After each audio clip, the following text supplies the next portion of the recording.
فَلَنَسْأَلَنَّ الَّذِينَ أُرْسِلَ إِلَيْهِمْ وَلَنَسْأَلَنَّ الْمُرْسَلِينَ إن الحمد لله نحمده ونستعينه ونستغفره ونعوذ بالله من شرور أنفسنا وسيئات أعمالنا من يهده الله فلا مضل له ومن يضلل فلا هادي له وأشهد أن لا إله إلا الله وحده لا شريك له وأشهد أن محمدا عبده ورسوله أما بعد فإن أصدق الحديث كتاب الله وخير الهدي هدي محمد صلى الله عليه وسلم وشر الأمور محدثاتها وكل محدثة بدعة وكل بدعة ضلالة وكل ضلالة في النار. نعم. Alors, ceci est un éclaircissement sur le sujet d'entreprendre le mécréant par le salam. Peut-on passer le salam en premier au mécréant ou peut-on adresser le salam en premier au mécréant, yani lui dire assalamu alaykum? Si oui, comment doit-on lui adresser le salam? Aussi, doit-on répondre au salam du mécréant s'il nous saluait en premier? Si oui, comment répondre à son salam? Comment répondre à son salam? Non. Alors voici les questions que nous allons traiter bi'iznillahi ta'ala dans ce cours. Taïb. Alors j'ai décidé d'éclaircir ce sujet-là aux frères et aux sœurs à cause de l'importance de ce sujet-là, surtout pour ceux-là qui vivent dans des pays de mécréance, qui sont mélangés aux mécréants, que ça soit à l'école, au travail, au quartier, et même parfois à la maison. Naam. Car il y en a qui vivent, n'est-ce pas, avec leurs parents ou leurs familles qui ne sont pas forcément musulmans. Voyez-vous. Et ça, c'est comme on vit, c'est comme on voit.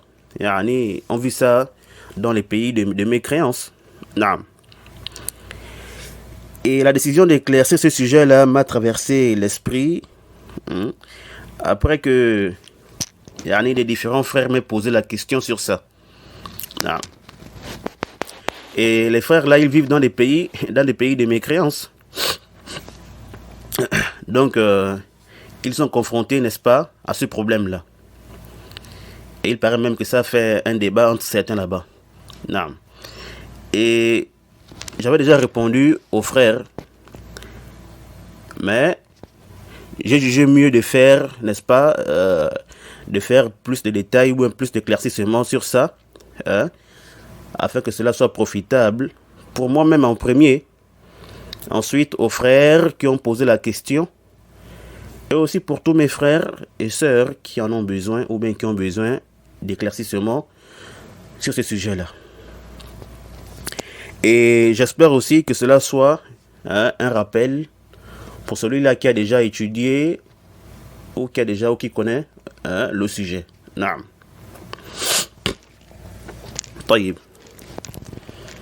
Alors on va commencer avec la première question. Musta'inina billahi tabaraka wa ta'ala. Naam. Alors, est-il permis aux musulmans d'entreprendre le mécréant par le salam?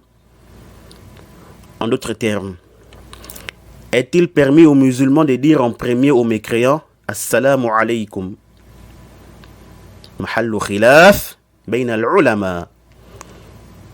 Donc ceci est un sujet sur lequel les savants ont divergé, ou les savants divergent depuis l'époque des salaf jusqu'à nos jours.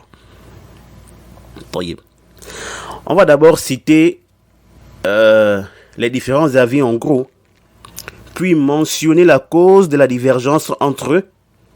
Ensuite, revenir sur chaque avis et mentionner leurs arguments. Et enfin, conclure par l'avis juste pour nous. Bi'idhnillahi ta'ala. Tayyib. Le premier avis, ils ont dit quoi? Ils ont dit qu'il est interdit de manière absolue de dire aux mécréants Assalamu alaykum. Donc, il est interdit de manière absolue d'entreprendre le mécréant par le salam. Deuxième avis, c'est l'opposé du premier. Donc, il est permis d'entreprendre le mécréant par le salam de manière absolue. Et le troisième avis, c'est l'avis du détail. Yani, ils ont dit quoi? Qu'il est permis d'entreprendre le mécréant par le salam en cas de besoin et de nécessité. Wadih. Donc, voici les différents avis sur le sujet. Et après ça, quelle est la cause pour laquelle les savants ont divergé, n'est-ce pas, sur ce sujet-là? Premièrement, parce que nous avons un hadith qui interdit clairement le fait d'entreprendre le mécréant par le salam. Vous voyez, on a un hadith qui interdit clairement de dire Assalamu alaykum en premier aux mécréants. Et la deuxième cause, dans un autre hadith, le prophète sallallahu alayhi wa sallam, il a salué un groupe constitué d'un mélange des mécréants et des musulmans. Et nous verrons, Inch'Allah, tous ces hadiths-là, bi'idhnillahi ta'ala. Donc, les savants ont divergé à cause de ça. Comment travailler avec ces deux textes-là, qui sont presque contradictoires en apparence? Et nous avons aussi d'autres textes généraux. Maintenant, doit-on les restreindre ou ils doivent rester dans leur généralité? Voici donc la problématique.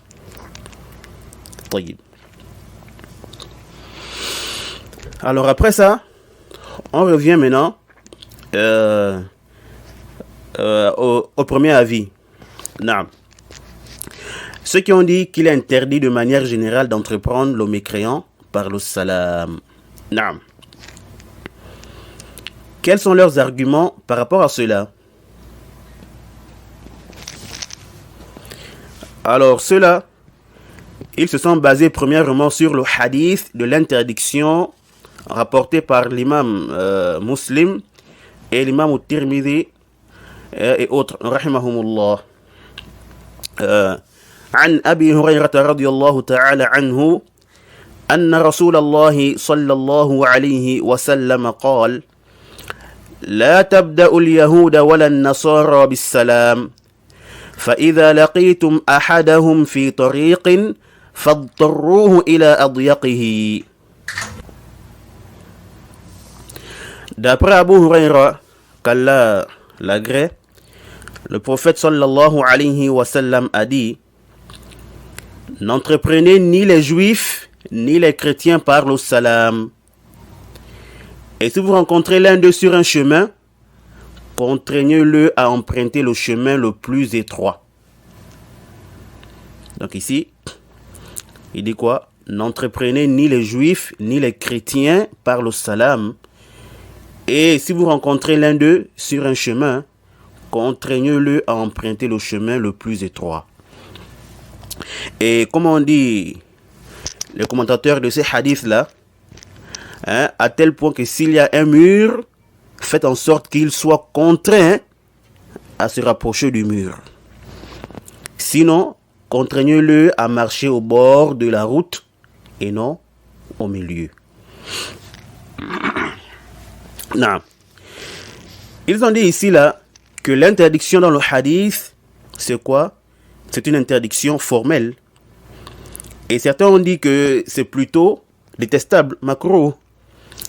Mais l'imam al-Nawawi rahimahullah ta'ala a dit que cet avis est faible. Yani dire que l'interdiction ici, c'est quoi? Al-karaha. Naam.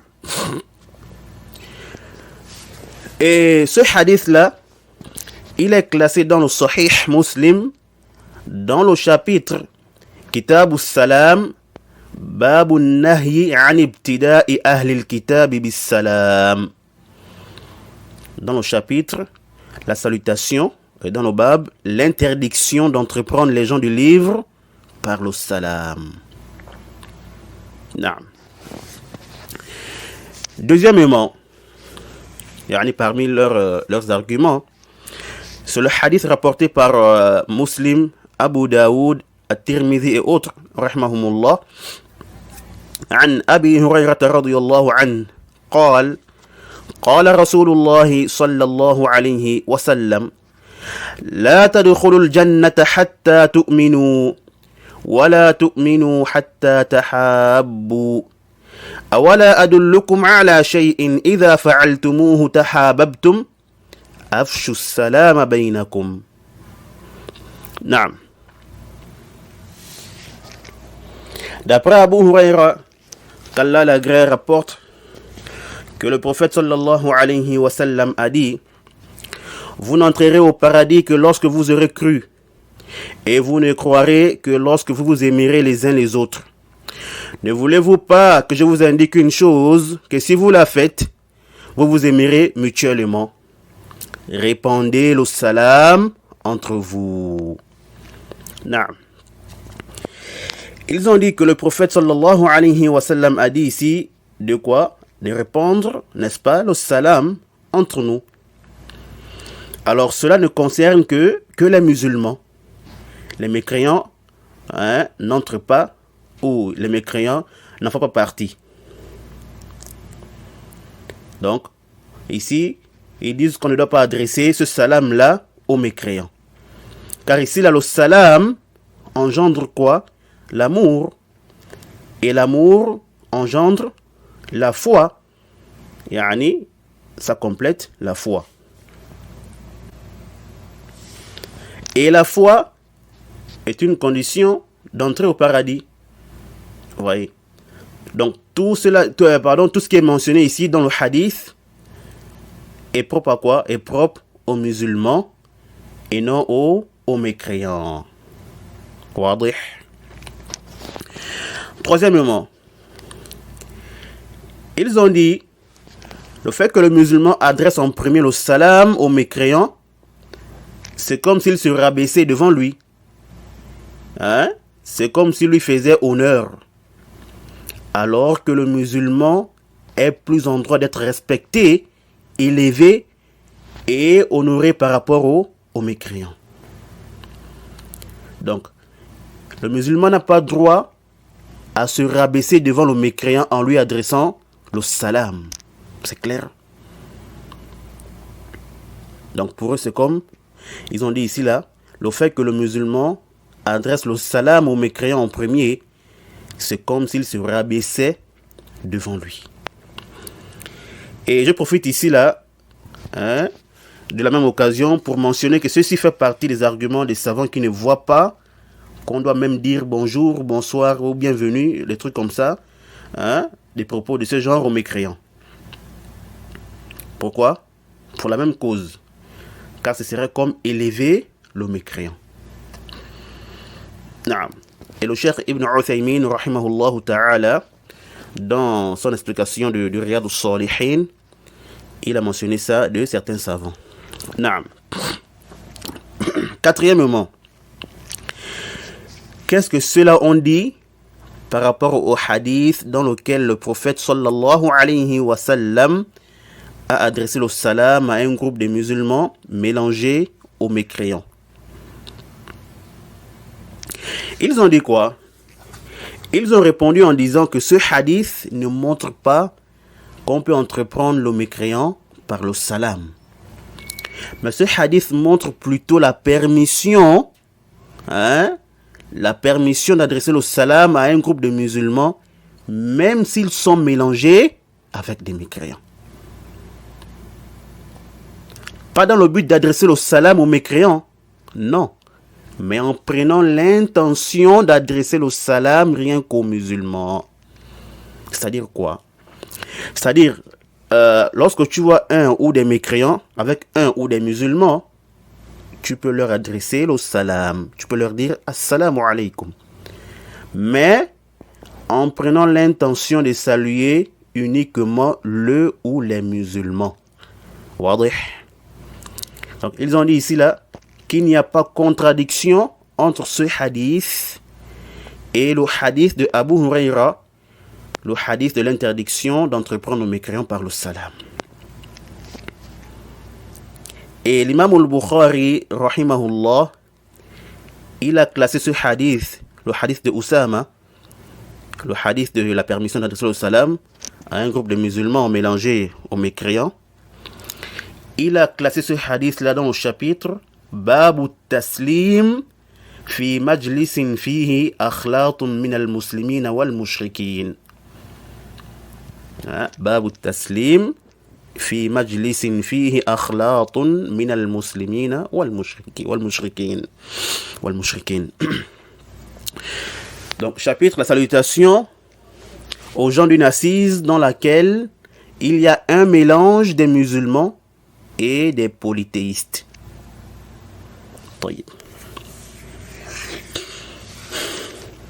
Ils ont également dit par rapport à la règle, la qa'ida fiqhiyya, إذا اجتمع مبيح وحاضر قدم الحاضر. Donc par rapport à cette qa'ida fiqhiyya, si une permission et un interdit se rencontrent, alors l'interdit prévaut sur la permission. Oui. Parce que ici, la permission, c'est quoi? C'est le fait que le prophète, sallallahu alayhi wa sallam, ait salué le groupe des musulmans mélangés aux mécréants. Et l'interdiction, c'est de ne pas entreprendre les mécréants par le salam. Alors, ils ont dit ici, là, Naam, la règle, elle est juste. La règle, elle est juste. Mais sauf qu'elle ne s'applique pas ici. Pourquoi? Ils disent car cette règle-là s'applique lorsqu'il y a contradiction entre une permission et un interdit. Et cela lorsqu'il n'est pas possible de les séparer. Or ici, là, il n'y a pas contradiction. Vous voyez? Par contre, le hadith de l'interdiction, il est général. Et l'autre hadith, il est quoi? Spécial. Pour le cas mentionné dans le hadith. La permission d'adresser le salam à un groupe mélangé des musulmans et des mécréants. Et comme ils ont dit, en prenant l'intention de ne saluer que les musulmans. Wadih. Tayyib. Cinquièmement, concernant la parole de Ibrahim alayhi salatu wassalam, lorsqu'il dit à son père mécréant, Salamun alayk, sa astaghfiru laka rabbi, innahu kana bi hafiyya.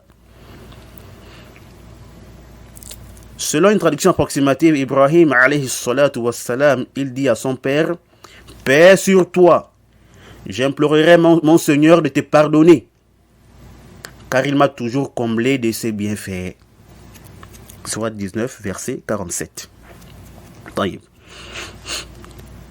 Dans le verset, on voit bien qu'Ibrahim a dit Salamun alayk à son père, alors qu'il était un mécréant. Son père était un mécréant, voyez-vous. Alors, quelle est donc votre réponse à cela? Ils ont répondu à cette question de plusieurs manières. Eux-mêmes, ils ont divergé. Donc, certains ont dit quoi? Qu'ici, là, il ne s'agit pas du salam qui est connu. Mais le sens, c'est quoi? Le sens du salam d'Ibrahim à son père veut plutôt dire tu es sauvé et épargné de tout mal venant de moi. Tu es sauvé et épargné de tout mal venant de moi. Je ne me comporterai pas envers toi comme tu te comportais envers moi. Ceci pourquoi? Car lorsqu'Ibrahim alayhi salatu wassalam appela son père vers l'islam, la réponse de son père fut quoi? Araribun anta an alihati ya Ibrahim, la illam tantahi la arjumannaka wahjurni maliya. Selon une traduction approximative, le père d'Ibrahim lui a répondu en disant: Ô Ibrahim, veux-tu te détourner de mes divinités? Si tu ne cesses pas, certes je te lapiderai. Éloigne-toi de moi pour bien longtemps. Sourate 19, verset 46. Donc, quand Ibrahim alayhi salatu wassalam invita son père à l'islam, il répliqua par des menaces, des mauvaises paroles. C'est pourquoi Ibrahim lui a dit: Salamun alayk. Yani, il ne répondra pas à son père de la même manière que son père lui a répondu. Et ils ont dit qu'en ce moment, Allah subhanahu wa ta'ala n'avait pas encore ordonné à Ibrahim de le combattre pour sa mécréance. Pour sa mécréance. Et c'est même pourquoi Ibrahim alayhi salatu wassalam a dit quoi? J'implorerai mon Seigneur de te pardonner. Vous voyez? Raison pour laquelle Ibrahim a dit: j'implorerai mon Seigneur de te pardonner. C'est-à-dire quoi? De lui pardonner pour son détournement de l'islam, du monothéisme vers lequel Ibrahim l'appelle, et aussi pour son mauvais comportement. Cela afin qu'il le guide et fasse en sorte qu'il accepte l'islam. Voyez-vous. Et Ibrahim alayhi salatu wassalam demanda pardon à son père pendant longtemps.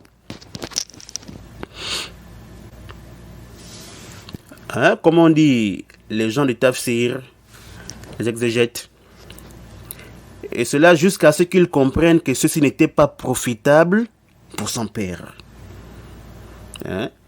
Jusqu'à ce qu'ils comprennent que son père est vraiment un rebelle et qu'il n'est pas destiné à accepter l'islam. Il cessa alors de demander pardon à Allah en faveur de son père. Comme a dit Allah Jalla wa Ala dans la sourate 9, au verset 114, وَمَا كَانَ اسْتِغْفَارُ إِبْرَاهِيمَ لِأَبِيهِ إِلَّا عَن مَّوْعِدَةٍ وَعَدَهَا إِيَّاهُ فَلَمَّا تَبَيَّنَ لَهُ أَنَّهُ عَدُوٌّ لِلَّهِ تَبَرَّأَ مِنْهُ إِنَّ إِبْرَاهِيمَ لَأَوَّاهٌ حَلِيمٌ. Allah Jalla wa Ala, il dit, selon une traduction approximative, Ibrahim ne demanda pardon en faveur de son père qu'à cause d'une promesse qu'il lui avait faite. Mais dès qu'il lui apparut clairement qu'il était un ennemi d'Allah, il le désavoua. Voyez-vous? Dès qu'il lui apparut clairement qu'il était un ennemi d'Allah, il le désavoua. Ibrahim était certes plein de sollicitude et indulgent. C'est clair, n'est-ce pas? Et Allah Jalla wa Ala, il dit clairement, de manière générale, dans le verset qui vient juste avant, avant celui-là, yani le verset 113, il dit: ما كان للنبي والذين آمنوا أن يستغفروا للمشركين ولو كانوا أولي قربى من بعد ما تبين لهم أنهم أصحاب الجحيم. Traduction approximative, Allah Jalla wa Ala dit: il n'appartient pas aux prophètes et aux croyants d'implorer le pardon en faveur des polythéistes, fussent-ils des parents, alors qu'il leur est apparu clairement que ce sont les gens de l'enfer. Alors, donc c'est comme ça que ceux-là ont interprété, n'est-ce pas, le salam d'Ibrahim alayhi salatu wassalam à son père. Naam, comme vous l'avez entendu. Taïb.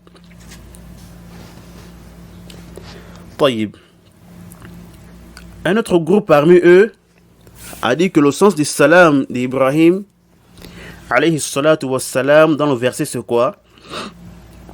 C'est que ceci est une salutation de séparation, d'abandon et de délaissement. Et que ceci est une manière de répondre poliment et courtoisement à une personne idiote, à une personne dénuée d'esprit et ignorante. Comme Allah subhanahu wa ta'ala a dit dans la sourate 25,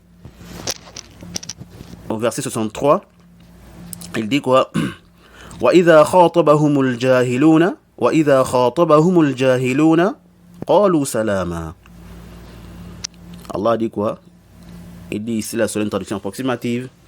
Lorsque les ignorants s'adressent à eux, ils disent paix. C'est clair, n'est-ce pas?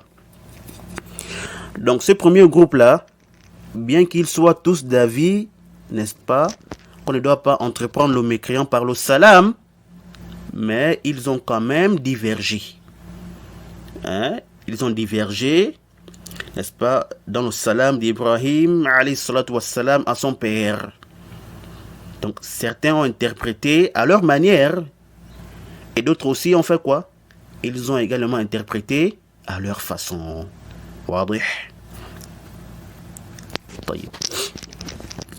Et ce premier avis-là, ceux-là qui ont interdit de manière absolue d'entreprendre le mécréant par le salam, c'est l'avis du Jumhur. C'est l'avis du Jumhur, l'ulama, l'avis de la majorité des savants. Salaf comme contemporains.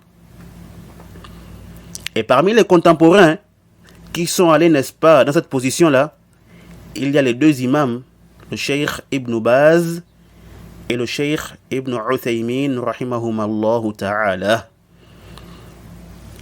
Allah le fasse miséricorde. Non. Donc, on a fini avec le premier avis, leurs arguments et aussi leurs réponses à certaines ambiguïtés ou certaines questions. Non. طيب. On passe au deuxième avis. Ceux-là qui ont dit qu'il est permis d'entreprendre le mécréant par le salam de manière absolue. Non, ceux-là qui ont dit quoi? Qu'il est permis d'adresser le salam au mécréant de manière absolue. Et ceci est l'avis qu'on rapporte de Abdullah ibn Abbas, Abu Umama et Ibn Abi Muhayriz, rahimahumullah. Comme a dit An-Nawawi et autres. Non. Ici, là, nous allons mentionner leurs arguments une bonne fois, après avoir mentionné le troisième avis. Comme il n'y a pas trop de différence entre les deux. Non. Alors, le troisième avis, c'est celui de ceux-là qui ont dit qu'il est permis d'entreprendre le mécréant par le salam en cas de nécessité et de besoin. Sinon, là. Voyez. Donc, eux, ils ont dit quoi? Eux, ils ne voient ni la permission de manière absolue, ni l'interdiction de manière aussi absolue. Ils sont entre ces deux avis. Voyez-vous? Non. Et quels sont leurs arguments? Premièrement, ils ont dit qu'Allah Jalla wa Ala, il a dit dans la sourate 60 au verset 8, لا ينهاكم الله عن الذين لم يقاتلوكم في الدين ولم يخرجوكم من دياركم أن تبروهم وتقسطوا إليهم إن الله يحب المقسطين. Donc, selon une traduction approximative, Allah Jalla wa Ala, il dit, Allah ne vous défend pas d'être bienfaisant et équitable envers ceux qui ne vous ont pas combattu pour la religion et ne vous ont pas chassé de vos demeures. Certes, Allah aime les équitables. Naam. Ils ont donc dit que si le mécréant ne combat pas les musulmans et l'islam, il n'y a pas de mal à ce qu'on lui adresse le salam. Et certains ont dit quoi? De manière absolue, et d'autres ont dit en cas de nécessité. Non. Deuxièmement, Par rapport au salam de Ibrahim alayhi salatu wa salam à son père qu'on a vu, lorsqu'il lui a dit Salamun alayk, ils ont dit quoi? Ils ont dit que ceci est bel et bien une salutation. Et ici là, qu'on n'a pas besoin d'interprétation, car le verset, il est clair. Et donc par rapport à cela, ils ont vu, n'est-ce pas, la permission d'entreprendre le mécréant par le salam. Wadih. Donc eux, ils ont dit que le salam d'Ibrahim alayhi salatu wa salam à son père, que cela reste bel et bien, ou que cela reste un salam. Le salam qui est connu. Naam. Et qu'ici, on n'a pas besoin d'interpréter le salam comme le premier groupe a fait. Naam. Troisièmement, parmi leurs arguments, il y a le hadith de Al-Bara, rapporté par les deux cheikhs, Al-Bukhari et Muslim, qu'Allah leur fasse miséricorde, dans lequel Al-Bara, il dit أمرنا النبي صلى الله عليه وسلم بسبع ونهانا عن سبع وفيه وإفشاء السلام. Al-Bara, qu'Allah l'agrée, il dit que le prophète sallallahu alayhi wa sallam nous a ordonné 7 choses et nous a interdit 7. Yani 7 choses. Et parmi lesquelles il y a répandre le salam. Quatrièmement, dans le hadith de Abdullah ibn Umar radiallahu ta'ala anhuma, أن رجلا سأل النبي صلى الله عليه وسلم أي الإسلام خير؟ قال تطعم الطعام وتقرأ السلام على من عرفت ومن لم تعرف. وتقرأ السلام على من عرفت ومن لم تعرف. Donc, d'après Ibn Umar, radiallahu ta'ala anhuma, il dit, un homme a demandé au prophète sallallahu alayhi wa sallam, quel est le meilleur islam? Quel est le meilleur islam? Le prophète sallallahu alayhi wa sallam répondit en disant que tu donnes de la nourriture, c'est-à-dire quoi? Aux besogneux. Non. Et que tu adresses le salam à celui que tu connais et à celui que tu ne connais pas. Wadih. Donc ils ont dit quoi ici là? Que ces ahadiths là sont des ahadiths généraux. Ici par exemple il a dit quoi? Que tu adresses le salam à celui que tu connais, yani que tu connais parmi les musulmans ou parmi les mécréants, et aussi à celui que tu ne connais pas, yani parmi les musulmans et parmi aussi les non musulmans. Donc ils ont dit les ahadiths là sont des ahadiths généraux. Non. Apporté par Al-Bukhari et Muslim. Tayyib, cinquièmement, parmi leurs arguments, également il y a le hadith de Usama ibn Zayd, rapporté par les deux cheikhs Al-Bukhari et Muslim, rahimahumallahu ta'ala, dans lequel le prophète sallallahu alayhi wa sallam et Usama ibn Zayd sont passés devant une assise constituée d'un mélange des musulmans, des polythéistes, adorateurs des idoles, et aussi des juifs. Et il y avait même parmi eux le chef et la tête des hypocrites, Abdullah ibn Ubay ibn Saloul. Mais le prophète sallallahu alayhi wa sallam les a quand même salués. Il leur a adressé le salam. Voyez-vous, l'histoire est longue.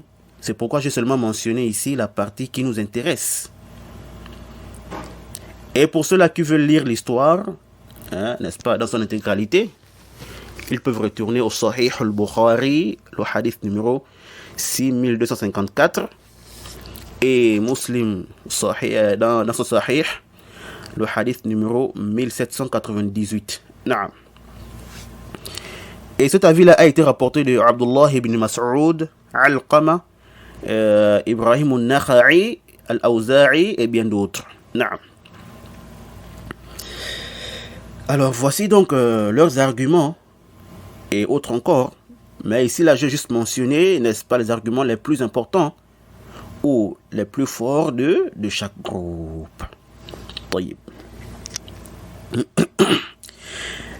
Après avoir exposé chaque avis et leurs arguments, alors quel est l'avis le plus proche de la vérité? Qu'est-ce qui est juste dans ces sujets-là? Alors l'avis juste pour moi, et ce qu'il faut dans ces sujets-là, c'est quoi? C'est le détail. Non, c'est le détail. Et aussi la prise de plusieurs choses en considération. Voyez-vous? Donc nous allons dire, la base c'est quoi? L'interdiction d'entreprendre le mécréant par le salam. C'est ça la base. La base, c'est l'interdiction d'entreprendre le mécréant par le salam. Mais cela est permis en cas de nécessité et de besoin. S'il y a un intérêt qu'on espère de ce fait-là. S'il y a un intérêt qu'on espère de ce fait. Par exemple, si cela est un moyen de gagner leur cœur, pour les conduire, n'est-ce pas, à l'islam, alors ici, il n'y a pas de mal à leur adresser le salam. Mais il faudra aussi qu'ils ne soient pas des mécréants qui combattent l'islam. Et les musulmans, ils ne doivent pas combattre les musulmans et l'islam, comme on a vu dans le verset. Al-Muhim, il faut quoi? Il faut peser les avantages et aussi les inconvénients. Il faut peser, n'est-ce pas, les avantages et les inconvénients. Et vous êtes sans ignorer que notre religion accorde, n'est-ce pas, une grande place à la maslaha. Il faut parfois regarder les avantages et les intérêts d'une chose. Si dans une chose, il y a plus de profit, plus de bien que des inconvénients et des mal, alors apporter le bien prévaut au fait de repousser le mal. Voyez-vous? Je ne dis pas qu'il faut appliquer cette règle-là de manière absolue.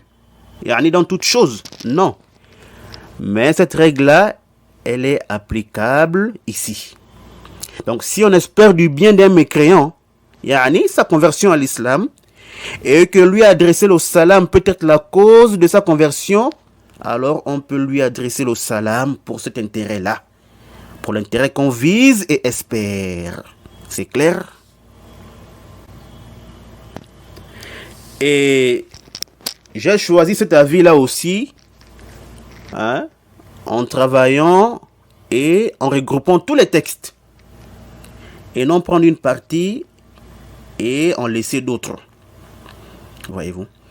Et tant qu'il y a la possibilité de regrouper les textes, cela est meilleur que de prendre une partie des textes et rejeter d'autres. Tant qu'il y a là la possibilité de les regrouper. Voyez-vous? Donc c'est ça qui est juste pour moi. Et la science parfaite appartient à Allah Jalla wa Ala. Naam. طيب. Nous allons revenir sur quelques arguments rapidement, Inch'Allah. Premièrement, le hadith de Abu Huraira radiallahu ta'ala anhu, dans lequel le prophète sallallahu alayhi wa sallam, il a interdit de saluer les mécréants en premier. Est-ce que ce hadith-là est réellement général pour tous les mécréants? Ou cela concerne un type spécial des mécréants? Voyez-vous?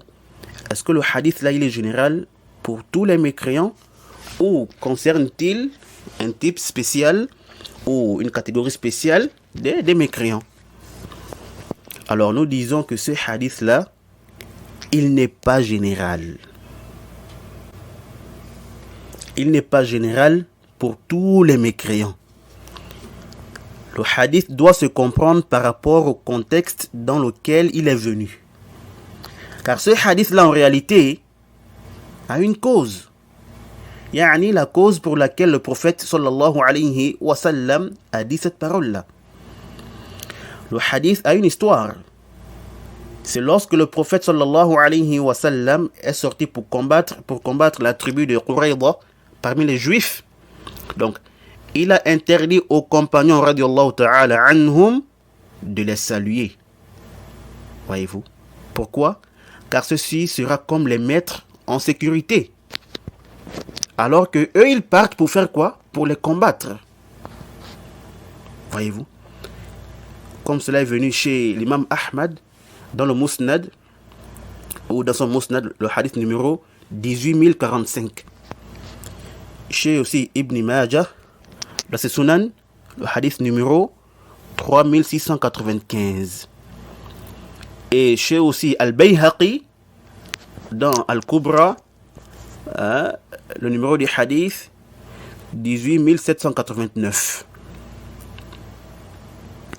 Et le Cheikh Al-Albani, rahimahullah ta'ala, il l'a authentifié dans Irwa ul-Ghalil,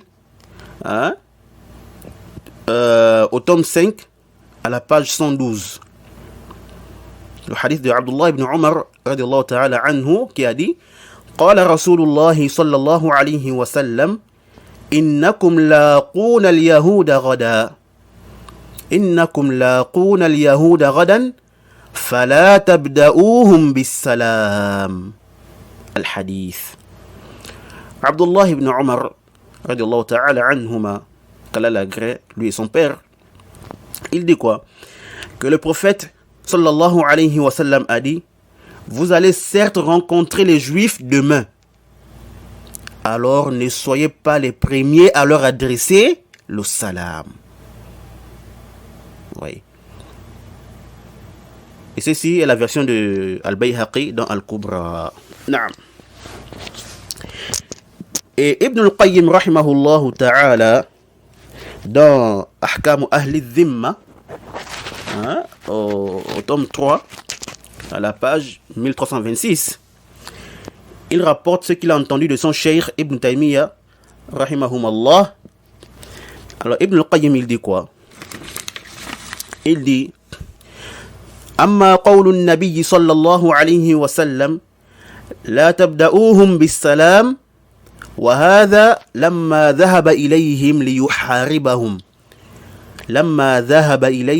ليحاربهم وهم يهود قريظة فأمر ألا يبدأوا بالسلام لأنه أمان وهو قد ذهب لحربهم سمعت شيخنا يقول ذلك.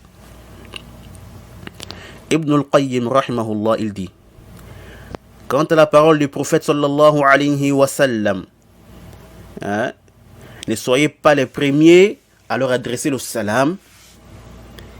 Il dit cela lorsqu'il est allé vers eux pour les combattre, les Qurayza parmi les juifs. Il dit, le prophète leur a dit, ou leur a interdit alors de saluer en premier, car ceci est une sécurité pour eux, alors que lui, il est parti vers eux dans le but de les combattre. Voyez-vous? Et Ibn al-Qayyim dit: j'ai entendu notre cheikh dire cela, c'est-à-dire Ibn Taymiyyah rahimahumallah. Voyez? Donc ici, Ibn al-Qayyim rahimahullah, il rapporte aussi de son cheikh Ibn Taymiyyah la même chose. Voyez-vous? Que la cause du hadith ici là, ou la cause de l'interdiction d'entreprendre les mécréants ici par le salam, c'est quoi? C'est parce que le prophète alayhi salatu wassalam partait avec ses compagnons, ou bien ils allaient partir avec ses compagnons, lui et ses compagnons partir combattre, n'est-ce pas, ces juifs là. Raison pour laquelle il a dit quoi? Raison pour laquelle il a dit la tabda'uhum bis salam. Voyez-vous? La tabda'uhum bis salam. Pourquoi? Car ceci sera comme les mettre en sécurité. Voyez-vous? Le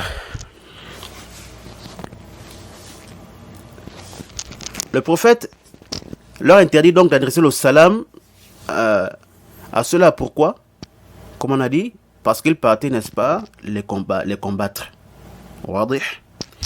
Donc, on peut aussi dire que cela s'applique sur tous mécréants qui déclarent la guerre aux musulmans. Hein? Qui les combat.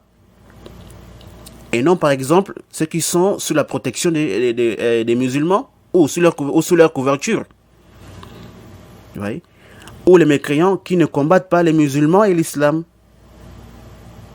Et dont on espère leur islam. Voyez-vous? Et ceci est conforme au verset 8 de la sourate 60 qu'on a vu. Voyez-vous? Ou que les autres groupes ont amené comme preuve.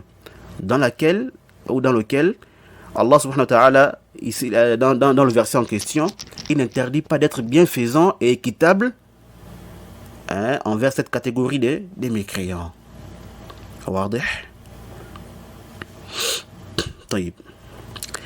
Deuxièmement, concernant le hadith dans lequel le prophète alayhi salatu wassalam a adressé le salam, n'est-ce pas, au groupe constitué des musulmans et des mécréants. Ceci est clairement dit dans le hadith.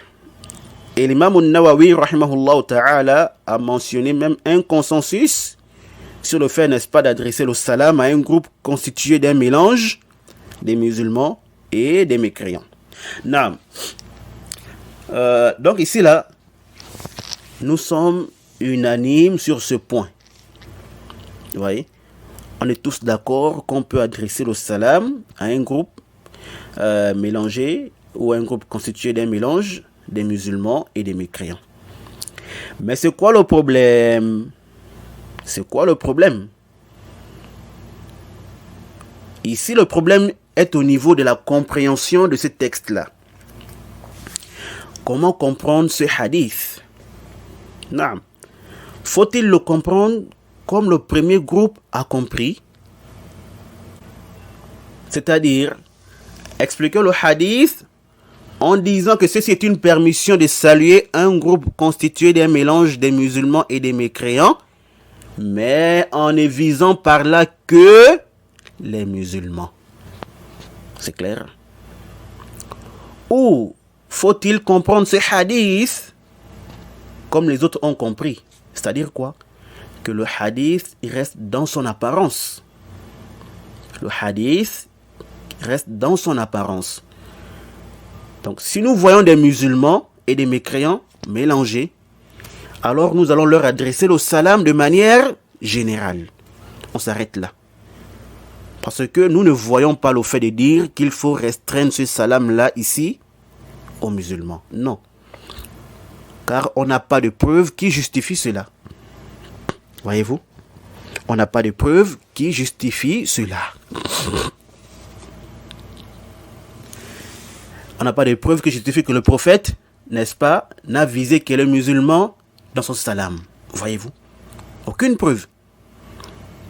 Aucun compagnon à ma connaissance n'a expliqué ce hadith-là comme ça. Même Oussama ibn Zayd, radiyallahu ta'ala anhu, qui est avec le prophète, qui était avec lui lorsqu'il a salué ces gens-là. Et celui Oussama qui nous a rapporté ce hadith-là ou cette histoire-là, il n'a pas dit ça dans son récit. Il n'a pas dit que le prophète sallallahu alayhi wa sallam les a salués en ne visant par son salam que les musulmans. Donc, ni le prophète ne l'a dit, ni Oussama ne l'a dit aussi. Pourquoi donc vouloir déporter le hadith de son sens apparent alors qu'on n'a aucune preuve qui justifie que le hadith ne doit pas se comprendre dans son sens apparent. Parce que pour faire le ta'wil de zahir, pour interpréter ce qui est apparent d'une autre manière, pour laisser ce qui est apparent d'un texte et l'expliquer d'une autre manière, il nous faut des preuves. Voyez-vous? Sinon, chacun pourra interpréter les textes selon sa passion ou selon sa vision des choses. Là, c'est pas comme ça.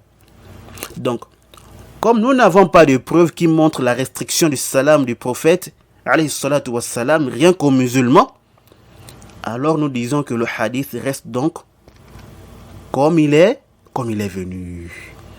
Et on tire de là la permission d'adresser le salam à un groupe qui est constitué d'un mélange des musulmans et des mécréants de manière générale. Et nous ne voyons pas le fait de restreindre ce salam-là aux musulmans de ce groupe. Voyez-vous?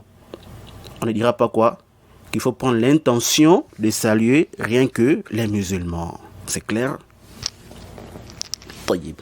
فإن قال قائل, si quelqu'un disait, mais ici là, ce qui montre que le prophète sallallahu alayhi wa sallam n'a visé que les musulmans, c'est quoi? Ce sont les autres textes qui montrent la permission de passer ou d'adresser le salam aux musulmans, même s'il est seul. Donc, d'adresser le salam aux musulmans de façon générale, ceci est permis. Et aussi à cause des autres textes qui montrent, n'est-ce pas, l'interdiction d'entreprendre le mécréant par le salam. Donc, c'est à cause de ça que nous avons restreint le salam du prophète à ce groupe-là, ou bien, aux musulmans de ce groupe-là. Voyez-vous. Alors, nous disons que ceci est votre compréhension. Mais sauf qu'elle n'est pas juste. Pourquoi? Alors, suivez-moi attentivement. Naam. Écoutez très bien. Parce que ce que je vais dire là, ça pourrait peut-être être difficile à comprendre pour certaines personnes. Naam. Alors, ici là, les textes qui montrent la permission de passer le salam aux musulmans, même s'il est seul, et aussi les textes qui montrent l'interdiction d'adresser le salam aux mécréants, de façon générale, nous disons que ces textes-là sont des textes généraux. Voyez-vous? Et vous et nous sommes tous unanimes sur ça.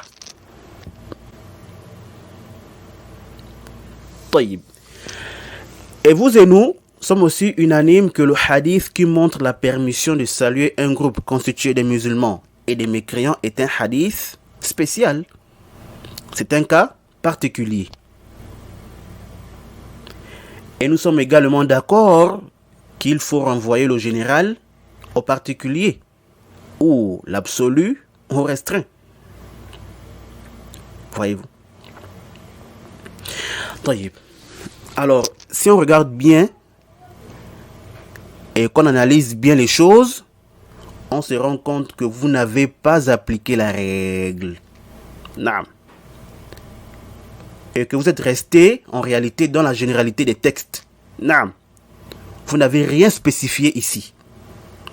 Comment ça? Parce que si vous dites qu'on peut adresser le salam à un groupe constitué des musulmans et des mécréants, tout en visant que les musulmans, cela veut dire alors que vous ne voyez toujours pas le fait d'adresser le salam aux mécréants de manière générale. Voyez-vous? Qu'ils soient seuls ou qu'ils soient mélangés aux musulmans. Naam. Et que vous êtes toujours sur la généralité du fait d'adresser le salam aux musulmans de manière générale. Qu'ils soient seuls ou qu'ils soient mélangés aux mécréants. Voyez-vous? Parce que lorsqu'il est seul, lorsque le musulman est seul, c'est à lui que tu adresses le salam. Et même lorsqu'il est mélangé avec des mécréants, c'est également à lui que tu adresses le salam. فإذا كان الأمر كذلك فمتى خصصتم الأحاديث العامة. Voyez-vous? Si tel est le cas, alors de quelle particularité parlez-vous? On ne voit pas de quel cas ou de quelle particularité parlez-vous ici. On ne voit pas à quel moment vous avez renvoyé les hadiths généraux au hadith spécial là. Vous voyez? Vous n'avez fait que travailler avec les textes généraux. Pourquoi? Parce qu'on adresse le salam aux musulmans uniquement lorsqu'il est seul. lorsqu'ils sont un groupe des musulmans et lorsqu'ils sont mélangés avec des mécréants. C'est le ou les musulmans qu'on vise, n'est-ce pas, par notre salam. Et le mécréant, non. Voyez-vous? Donc, si le musulman il est seul, c'est à lui qu'on adresse le salam. S'ils sont un groupe des musulmans, c'est également eux ou à eux qu'on adresse le salam. Et s'ils sont un groupe des musulmans et des mécréants, vous dites, on adresse le salam à ce groupe-là, mais en ne visant que le musulman. Et le mécréant, non. Lui, on ne lui adresse pas le salam. Qu'il soit seul ou avec un groupe des musulmans. Voyez-vous? Donc c'est ça votre position en vérité. Voyez-vous?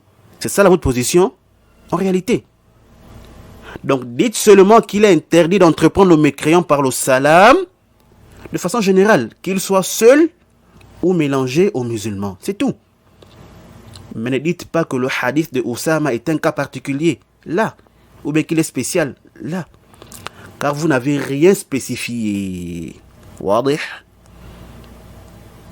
Alors que nous, on reconnaît clairement que le hadith de Oussama est un cas particulier. C'est un cas particulier. C'est-à-dire simplement la permission d'adresser le salam aux mécréants lorsqu'ils sont mélangés aux musulmans. En généralisant le salam, sans dire, comme vous avez dit, de viser uniquement le musulman. Non. Car il n'y a pas de preuve qui justifie cette restriction dans ce cas particulier-là.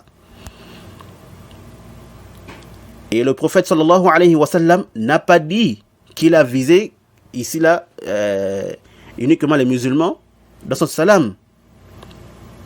Et de plus, rien ne l'empêchait de dire clairement, par exemple, au moment où il les saluait, paix sur vous les musulmans, ou paix sur vous mes compagnons, ou une parole de ce genre.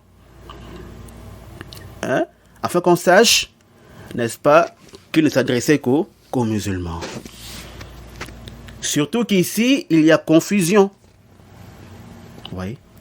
Ici, il y a confusion. On ne sait pas s'il s'adressait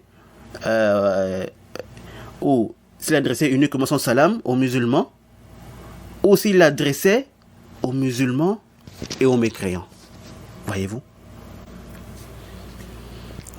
C'est pourquoi, comme on a vu, à cause de cette confusion-là, certains ont préféré rester sur quoi? La généralité. Vous voyez? Ils ont préféré rester sur la généralité des textes et dire qu'ici le salam du prophète est adressé uniquement aux musulmans. Alors que nous disons non. La base c'est quoi? C'est qu'on adresse le salam aux musulmans. Et qu'on n'adresse pas le salam aux mécréants. Mais sauf que le hadith est un cas particulier. Le fait que les mécréants soient mélangés aux musulmans. C'est pourquoi nous avons dit quoi? Nous avons dit que la base c'est quoi? L'interdiction. Mais lorsqu'il y a nécessité, on peut adresser le salam aux mécréants. Vous voyez? Car la nécessité est un cas particulier. La nécessité est un cas particulier. Ça c'est d'une part. Et ce qui renforce encore notre position sur le fait de dire qu'il est permis d'entreprendre le mécréant par le salam en cas de besoin, tel que le fait qu'on espère l'islam de la personne, ou qu'on vise un intérêt général, c'est que dans ce hadith-là, le hadith de Oussama a dit quoi? Il dit « Fasallama alayhimun nabiyyu sallallahu alayhi wa sallam, thumma waqaf, fanazal, fada'ahum ila Allah, wa qara'a alayhim al-Qur'an. » Oussama radiallahu ta'ala anhu, il a dit, le prophète alayhi salatu wassalam les a salués. Puis il s'est arrêté et est descendu, yani de sa monture. Et il les a appelés vers Allah et a récité le Coran. Alors le prophète sallallahu alayhi wa sallam, ici là, il a peut-être généralisé le salam par sagesse. Parce qu'il avait l'intention de les appeler vers Allah. C'est pourquoi nous avons dit, s'il y a une nécessité, un intérêt qu'on vise dans le fait d'entreprendre le mécréant par le salam, alors il n'y a pas de mal à le faire. Voyez-vous. Et ce hadith de Oussama là se trouve dans quel chapitre du Sahih Muslim? Alors le hadith se trouve dans le bab fi du'a in-nabi sallallahu alayhi wa sallam ila Allah. Fi du'a in-nabi sallallahu alayhi wa sallam ila Allah. Chapitre de l'appel du prophète sallallahu alayhi wa sallam vers Allah. Voyez-vous. Donc ceux qui ont classé le chapitre du Sahih Muslim, ils ont classé ce hadith là dans ce chapitre. Voyez-vous. Naam. Car il y a une grande divergence sur celui qui a mis le chapitre du Sahih Muslim.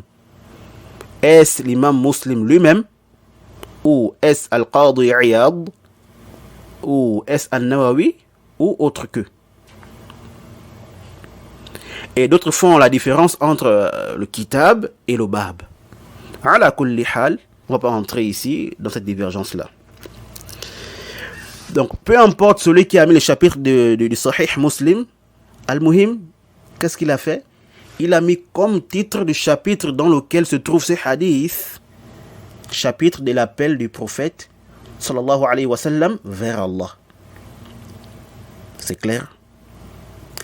Et on ne dit pas qu'ils sont forcément, ou bien qu'ils ont forcément la même position que nous dans ce sujet-là.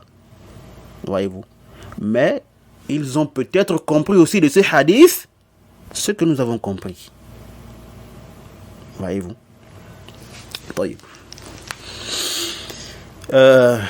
Après ça,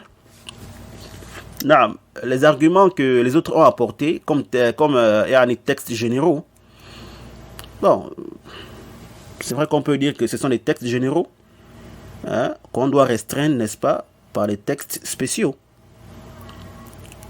Mais nous disons ici là, premièrement, quant au verset 8 de la sourate 60, ça on a déjà démontré qu'on peut l'appliquer, n'est-ce pas, sur le cas du mécréant qui ne combat pas les musulmans.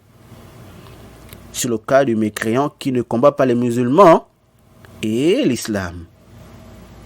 Le mécréant qui ne dérange pas les musulmans. Et là, c'est aussi quoi? C'est aussi un cas particulier. Vous voyez? Et on a aussi dit que cela est conforme, n'est-ce pas, au hadith de Abu Huraira, radiyallahu ta'ala anhu. Yani le hadith de l'interdiction d'entreprendre le mécréant par le salam. Cela à cause de la raison pour laquelle le prophète sallallahu alayhi wa sallam l'a dit. On a mentionné l'histoire et on a aussi mentionné la parole d'Ibn Taymiyyah qu'a rapporté son élève Ibn al-Qayyim rahimahumallah. Dans Ahkam Ahli Dhimma. Donc ça c'est déjà clair, walhamdulillah. Taïb. Deuxièmement, quant à l'explication du salam de Ibrahim à son père, nous disons que ceci reste une divergence sur la compréhension de ce salam. Ceci reste quoi? Une divergence sur la compréhension de ce salam-là. Donc, leur compréhension de ce salam n'est pas une preuve contre la compréhension des autres. Comme aussi, la compréhension des autres de ce salam n'est pas un argument contre eux. Voyez-vous? Et de plus, eux-mêmes qui ont interprété ce salam d'Ibrahim hors de son sens apparent, ils ont fait quoi? Ils ont divergé, n'est-ce pas, dans l'interprétation du salam d'Ibrahim. Alors, de leurs différentes interprétations, qu'est-ce qui est juste et qu'est-ce qui n'est pas juste? Donc ici, chacun a compris le salam d'Ibrahim adressé à son père mécréant de sa manière, selon ce qui lui semblait juste. C'est clair, n'est-ce pas? Donc, comme on a dit, la compréhension d'un groupe n'est pas ici un dalil, un argument ou une preuve contre la compréhension de l'autre. Wadih. Troisièmement, quant aux hadiths généraux, c'est vrai que c'est vraiment contestable. Et même le premier groupe, n'est-ce pas, ils ont apporté un argument ou un hadith de ce genre. Ils ont dit que cela était propre aux musulmans. Tandis que les autres ont vu que c'était général pour les musulmans et les mécréants. Pourquoi? Parce que dans ces hadiths-là, il y a des choses telles que le fait de nourrir le besogneux. Donc, personne n'a dit que c'était interdit de donner la nourriture aux mécréants. Voyez-vous? Personne n'a dit que c'était interdit de donner la nourriture à un mécréant. Par contre, ceci peut être même quoi? Préférable dans certains cas. Vous voyez? Pour le cas, par exemple, du mécréant qui ne nuit pas à l'islam et aux musulmans. Et dont on espère de lui, n'est-ce pas, sa conversion en islam. À l'islam. Et comme on a vu aussi dans le verset, Allah Jalla wa Ala n'interdit pas d'être bienfaisant envers ce genre de mécréants. Voyez-vous? Et aussi, dans les hadiths généraux là, on a également mentionné la visite du malade. Alors, le prophète lui-même, sallallahu alayhi wa sallam, n'a-t-il pas visité le jeune homme juif lors de sa maladie dans le but qu'il se convertisse avant sa mort? Et le hadith est dans le Sahih al-Bukhari et autres. Voyez-vous? Donc, ils ont dit quoi? Que les hadiths de ce genre-là, ça reste quoi? Ça reste dans leur... ils restent dans leur généralité. Mais comme on a dit, n'est-ce pas, ceci n'est pas un argument fort. Ici, ils sont vraiment contestables. Naam. Et Ibn Abdil Barr, rahimahullah ta'ala, il a dit que le fait d'entreprendre le mécréant par le salam a été rapporté de plusieurs sahaba et de plusieurs tabi'oun. Et Al-Tabari, aussi Al-Qurtubi, Al-Nawawi, Ibn Al-Qayyim et autres ont également rapporté cela de plusieurs sahaba, notamment Ibn Mas'ud, Ibn Abbas, Abu Umama et autres qu'eux. Et aussi ceux qui les ont suivis, tels que Al-Qama, Ibrahim al-Nakha'i, aussi Al-Awza'i et d'autres. Non. Et ceci est répandu dans les livres. Voyez-vous. Sauf que ici là, min babil amana, je n'ai pas eu le temps, n'est-ce pas, de vérifier tous ces athars là. Non. Mais qu'à cela ne tienne, celui qui choisit cet avis-là, il n'a pas de problème. Pourquoi? D'abord, à cause de ce que nous avons démontré comme preuve. Donc, il aura des salafs, les gens, n'est-ce pas, qui l'ont précédé dans cette position, tels que les sahaba et les tabi'un, que les ulama mentionnent. Vous voyez? Bien qu'il y ait des athars à vérifier. Mais ici, là, il vous suffit quoi? Il vous suffit que même ceux-là, même ceux qui ont adopté l'avis de l'interdiction, comme l'imam al-Nawawi et autres que lui, donc, eux aussi, ils ont attribué aux compagnons et aux tabi'un qu'on a mentionné. Donc, malgré que ils voient l'interdiction, n'est-ce pas? Ils ont aussi attribué à ceux-là la permission. Ce qu'on a mentionné. Par exemple, Ibn Mas'ud et Ibn Abbas et Ibrahim Nakha'i, Al-Awza'i et autres. Vous voyez? Il leur a attribué, n'est-ce pas, cette position. Donc ici, là, il n'y a pas consensus sur ce sujet. Voyez-vous? Mais attention. Naam. Ici, là, ça ne veut pas dire qu'on doit se servir de la divergence pour faire quoi? Pour contredire dans n'importe quel sujet. Ou de prendre une position n'importe comment pour juste suivre quoi? La passion.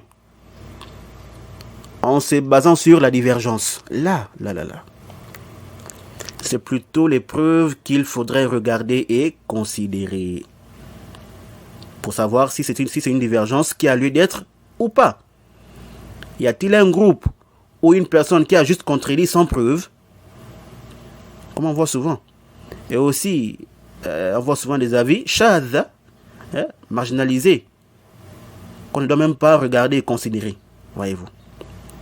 Al-Muhim, c'est quoi?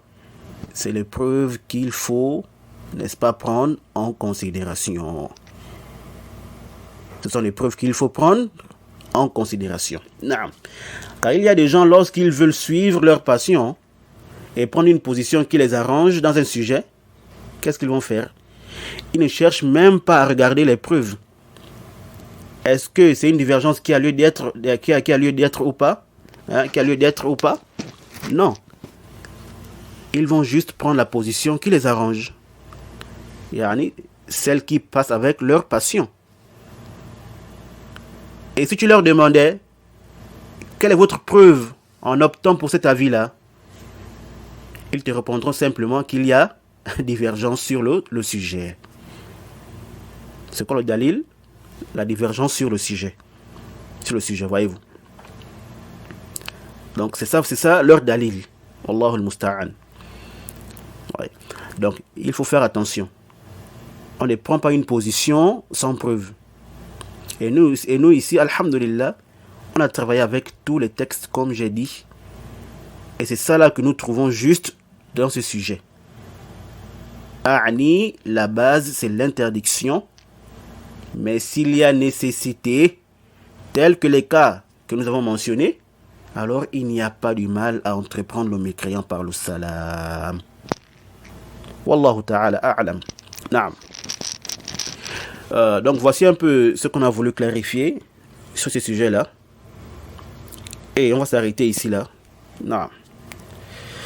Nous serons donc obligés de faire un deuxième audio. Non, un deuxième audio pour clarifier la deuxième partie du sujet. Celle qui est relative au fait de répondre au salam du mécréant. Hein?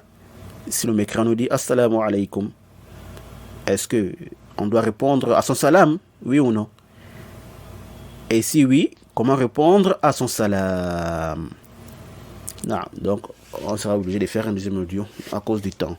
Non. هذا والله تعالى أعلم وصلى الله وسلم على نبينا محمد وعلى آله وصحبه وسلم.